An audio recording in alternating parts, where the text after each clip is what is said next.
Hey students, welcome to my YouTube channel. This is Sunil sir, and today I am going to start the new topic. The name is the where do you microorganisms live. Okay. Now in this video we will discuss about the where the microorganisms live, because last time we have discussed about what are the microbes and what are the kinds of microbes. Okay, and now in this video we will discuss about the where the microorganisms live. So simply microorganisms may be the single celled like bacteria, some algae and protozoas. Okay, and multicellular it means such as algae and fungi. Okay, तो simply यहाँ पे तो पहले तो micro organism को classified करा गया कि they are simply they are two types of classified by the cells, single cellular and यानी सिंगल सेल्ड माइक्रो ऑर्गेनिज्म को क्या बोलते हैं, यूनिसेलुलर बोलते हैं, और मल्टी सेलुलर को क्या बोलते हैं, यानी मेनी मोर सेल होंगे तो उस केस में क्या बोलेंगे, मल्टी सेलुलर। ठीक है, तो सिंगल सेलुलर में क्या होते हैं, यानी यूनिसेलुलर में कौन कौन से ऑर्गेनिजम्स आते हैं, बैक्टीरिया आते हैं, एल्गाई आते हैं, प्रोटोजोआ आते हैं। ओके, एंड मल्टी सेलुलर में क्या आते हैं आपके, फंगाई और एल्गाई आते हैं। ठीक है, ये दोनों तरीके, यानी एल्गाई आपके क्या होते हैं, आपके दोनों साइड में होते हैं, आपके मल्टी सेलुलर होते हैं और यूनिसेलुलर पे कुछ होते हैं। Okay, so they can survive under the all types of environment ranging from the ice cold climate और hard climate or desert or mercy land. It means these kind of organisms first found in all kind of climate, like the hot climate or cold climate or mercy climate also. Okay, कहीं भी पाए जाते हैं। They are also found inside the body of the animal including human being also. Okay, तो simply इस तरह के जो माइक्रो ऑर्गेनिजम्स हैं वो आपके हर एक एनिमल की बॉडी में भी पाए जाते हैं, इवन आपके ह्यूमन बींग की बॉडी में भी पाए जाते हैं। Some microorganisms grow under the organisms other organisms while other exist freely. Okay, तो यहाँ पे दिया भी हुआ है कि कुछ ऐसे ऑर्गेनिजम्स भी होते हैं जो ना किसी अनदर ऑर्गेनिजम्स के क्या होते हैं, अंदर पाए जाते हैं। ओके, माइक्रो ऑर्गेनिजम्स के अंदर ही पाए जाते हैं। लाइक देखो, micro organisms like amoeba can be live alone.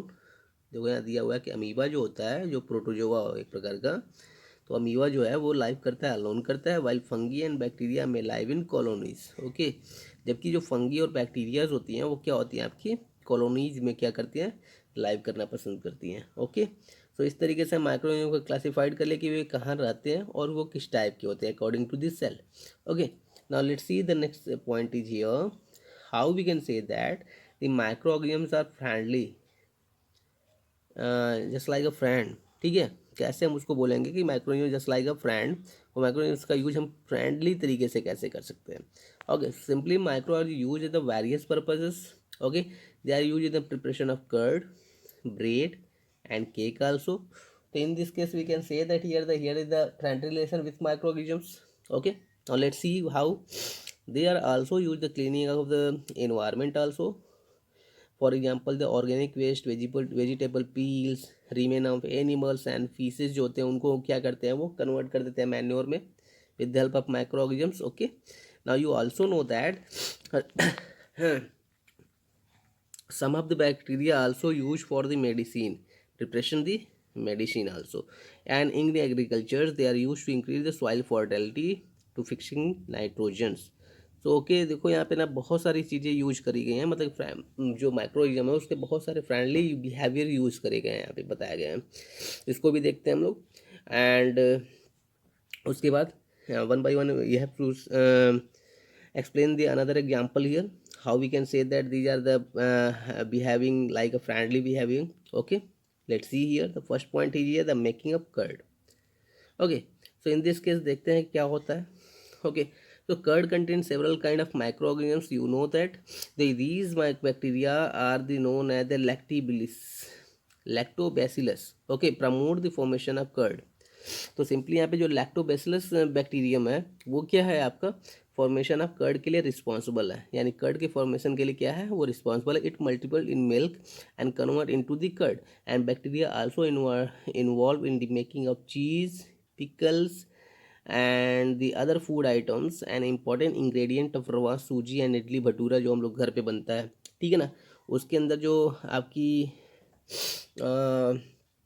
एक प्रकार से जो फूलता है वो जो चीज़ें आती हैं वो किसके कारण आती है, वो भी बैक्टीरिया के कारण ही आती है, माइक्रो ऑर्गेनिज्म्स के कारण ही आता है। ठीक है, तो यहाँ पे हम देखते हैं इस तरीके से यूज हो रहा है यहाँ पे कि जो कर्ड होता है हमारा कन्वर्ट होता है with the help of bacterium lactobacillus which promote the formation of curd.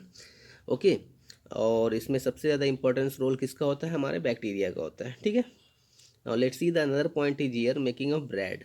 Making of bread में क्या दिया हुआ है, जो ईस्ट होता है हमारा, yeast is also reproduce rapidly and produce carbon dioxide during the respiration and bubble of gas in duff and increase its volume also.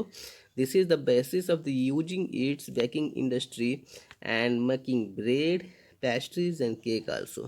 तो सिंपली जो ईस्ट होता है वो भी एक प्रकार से माइक्रोऑर्गेनिज्म ही है जिसका यूज हम लोग क्या करते हैं, मेकिंग ब्रेड यानी ब्रेड बनाने के लिए, पेस्ट्री बनाने के लिए और केक बनाने के लिए करते हैं।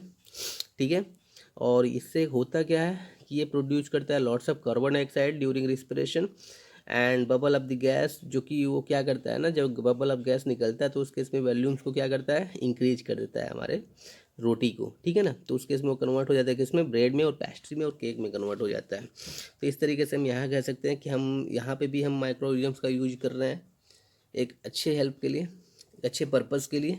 ठीक है, now let's see the another point is here, let's see the activity number 3. This is the activity here. We have to taking the half kg of flour like आधा या मैदा जो भी ले लेते हैं एंड आफ्टर दैट उसमें कुछ sugar मिलाते हैं और कुछ गर्म पानी मिलाते हैं। ठीक है, और उसमें small amount of east powder मिला देते हैं। ठीक है, यू नो ईस्ट पाउडर। तो जो ईस्ट पाउडर मिलाते हैं उसके कारण वो क्या होता है, जो आटे का घोल ही होता है, जो आटे का घोल होता है वो क्या होता है, सॉफ्ट हो जाता है और डफ हो जाता है।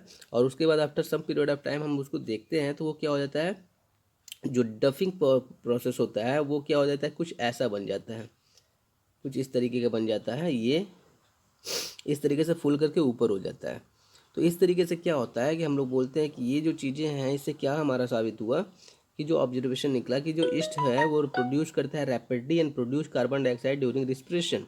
ठीक है, and bubble of the gas fill dough and increase its volume and this is the basis of use yeast is baking industry for making pastry and breads and cakes also. Okay, तो यहाँ पे इस तरीके से हमें समझ में आया कि जो अब ईस्ट मिलाते हैं तो उसके इसमें जो आटे का घोल जो था वो क्या हो जाता है, उसके अंदर बहुत तेज़ी से अपने आप को प्रोड्यूस करना स्टार्ट कर देता है ईस्ट, और उसके अंदर कार्बन डाइऑक्साइड प्रोड्यूस करना स्टार्ट कर देता है ड्यूरिंग रिस्पिरेशन प्रोसेस। और उससे क्या होता है कि जो थिकनेस है ना उस आटे का और मैदे का घोल जो था उसका जो थिकनेस है वो क्या हो जाता है, बहुत ज़्यादा बढ़ जाता है, जिसका यूज हम लोग क्या करते हैं, ब्रेड और पेस्ट्री बनाने के लिए हम उस घोल का फिर कर सकते हैं।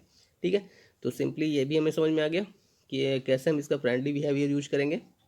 Now let's see the next point is here the commercial uses of micro organisms.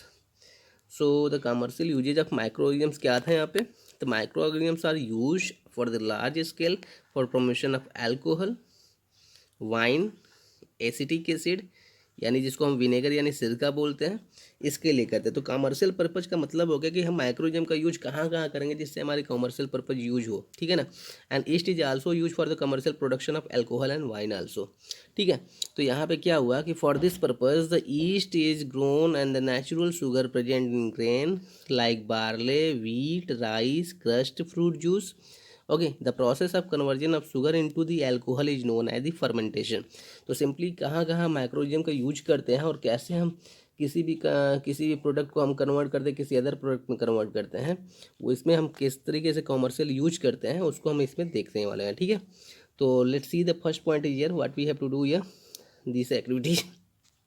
Look at here, यहाँ पे हमने क्या करा कि हमने 500 ml वाटर लिया एक बीकर में और उसमें हमने क्या करा 2 से 3 चम्मच हमने क्या मिला, शुगर मिला दिया।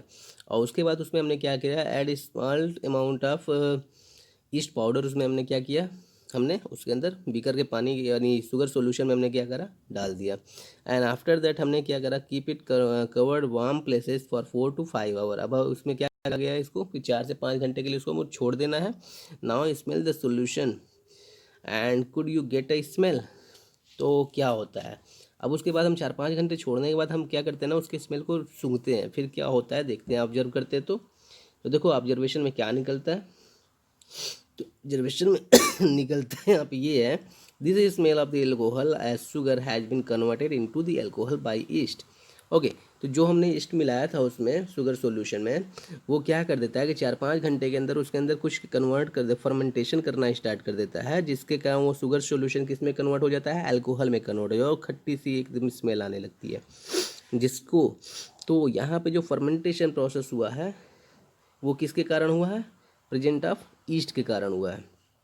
ठीक है, तो यहाँ पे बोला गया है कि the process is converting sugar into the alcohol is known as yeast. और जो हमारा कॉमर्शियल पर्पस था वो इसी से हमारा स्टार्ट हुआ है, क्योंकि जो हमारे अल्कोहल है बनाने की प्रक्रिया है ये क्या है, कॉमर्शियल पर्पज है। ठीक है, अल्कोहल बनाने की जो प्रक्रिया है वो क्या है, हमारी कॉमर्शियल पर्पज है, जिसके हम लॉट्स ऑफ अल्कोहल बनाने की, लॉट्स ऑफ अल्कोहल हमारे केमिकल फैक्ट्रीज में बनती है। ठीक है, इंडस्ट्रीज में बनती है और कमर्शियल पर्पस। तो इस तरीके से हम क्या कर सकते हैं, यूज कर सकते हैं। So note down this one point also, what do mean by the fermentation the process of converting sugar solution into the alcohol is known as the fermentation. Okay, and fermentation कब होता है, जब आप उसमें micro organisms like east मिलाते हो तो। ठीक है, now let's see the another point is here, medicinal use of microorganisms. So the listen, medicinal usage of microorganism we will discuss in the next video. Now I think इतना जो तक अभी confirm है, आप लोग इसको पहले कंप्लीट कर लो। ओके, सो अभी तक हमने क्या क्या डिस्कस करा, अभी तक हमने डिस्कस करा आपका where the microorganisms live, and after that what how we can say that these are the microorganisms just